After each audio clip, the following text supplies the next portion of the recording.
पंढरपूर येथील चंद्रभागा नदी शेजारील 65 एकर परिसरातील भक्तिधाम येथे आयोजित अखंड हरिनाम सप्ताह, संगीत भजन तसेच श्री संत नामदेव महाराज गाथा पारायण सोहळ्यास खासदार प्रणिती शिंदे यांनी उपस्थित राहून कीर्तन सेवेचा लाभ घेतला।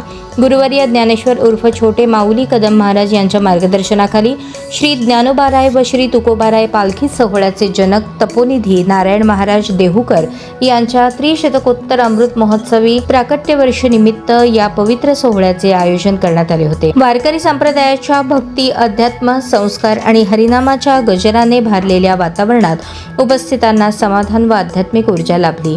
यावेळी कीर्तनातून संत परंपरेचा महान वारसा, हरिनामाचे महत्त्व, समाज प्रबोधन, मानवता, बंधुता, समता आणि भक्ती मार्गाचा संदेश प्रभावीपणे मांडण्यात आला।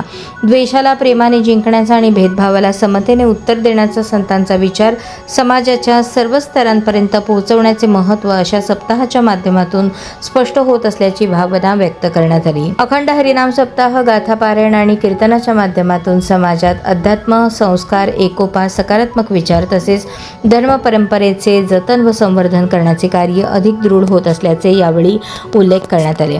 अशा धार्मिक आणि सांस्कृतिक उपक्रमांमुळे वारकरी संप्रदायाची परंपरा अधिक बळकट होत असून समाजात भक्तिभाव वृद्धिंगत होत आहे। या पवित्र व प्रेरणादायी सोहळ्याच्या यशस्वी आयोजनासाठी सर्व आयोजक, वारकरी बांधव आणि सेवेकऱ्यांचे मनःपूर्वक अभिनंदन आणि शुभेच्छा व्यक्त करण्यात आल्या।